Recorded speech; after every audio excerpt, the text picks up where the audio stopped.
તો નમસ્કાર મિત્રો, કેમ છો? ફરી એક નવા વિડીયોમાં તમારું હાર્દિક સ્વાગત છે. તો ભાઈ, વિડીયોમાં વાત કરવામાં આવે તો રવિન્દ્ર જડેજાને લઈને અત્યારે સૌથી મોટા સમાચાર સામે આવી રહ્યા છે. અને હું તમને મિત્રો આખો એક વિડીયો બતાવવાનો છું. તમે વિડીયો છેલ્લે સુધી જોતા રહેજો.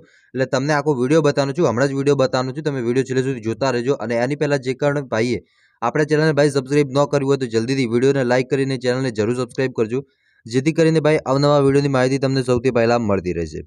હવે વાત કરવામાં આવે તો અત્યારે જો તમે સોશિયલ મીડિયા વાપરતા હોય તો તમને પણ ખબર હશે કે અત્યારે રવિન્દ્ર જડેજા અને તેમના પિતા વચ્ચે અત્યારે કંઈક સંબંધો તૂટ્યા હોય એવો માહોલ અત્યારે જોવા મળી રહ્યો છે. એટલે કે પપ્પા અને જે પુત્ર છે તેઓ નથી બોલી રહ્યા. તો તમે વિચારી શકો છો કે આટલો મોટો જ્યારે એક પુત્ર કર્યો, એને જ્યાં રવિન્દ્ર જડેજા છે એમના પિતાનું સપનું હતું કે તે ફૌજીમાં જાય, પરંતુ રવિન્દ્ર જડેજાનું એક કહેવાય ને તો કે ક્રિકેટર બનવાનો શોખ હતો. તો તેમના પિતાએ જે ક્રિકેટર બનવાનું સપનું હતું એનામાં તેમને પોતાની નોકરી કરીને જે પૈસા આવ્યા એનાથી ક્રિકેટર બનાવવાની કોશિશ કરી.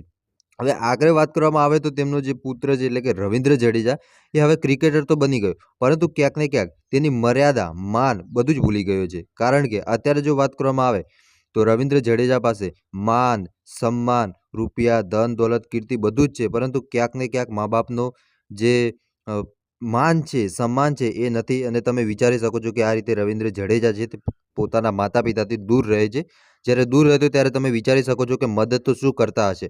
જો આટલા મોટા ક્રિકેટર બન્યા પછી એવું ન હોય કે એક એટીટ્યૂડ હોય અથવા આ રીતનો કંઈક અલગ જ કરે. કારણ કે હું આટલા દિવસ માનતો હતો કે રવિન્દ્ર જડેજા છે તે સૌથી બેસ્ટ ક્રિકેટર તો આપણે સૌ લોકો જાણીએ છીએ.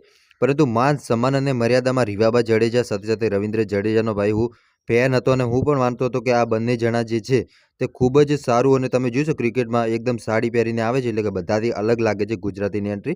પણ અત્યારે જો વાત કરવામાં આવે તો આ રીતના ભાઈ વિડીયા નાખે છે, આ રીતનો માહોલ એમના ઘરમાં જ જોવા મળી રહ્યો છે. તો આપણને પણ થોડું નવાઈ લાગે છે કે ભાઈ આ રીતનું ન કરવું જોઈએ. બાકી તમારે શું કહેવું છે મને કમેન્ટ કરીને જરૂર બતાવજો. મળી છે નવા વિડીયોમાં. ત્યાં સુધી બધાને જય માતાજી, જય દ્વારકાધીશ. આગળ આવવાનો સપોર્ટ કરતા રહેજો. ધન્યવાદ.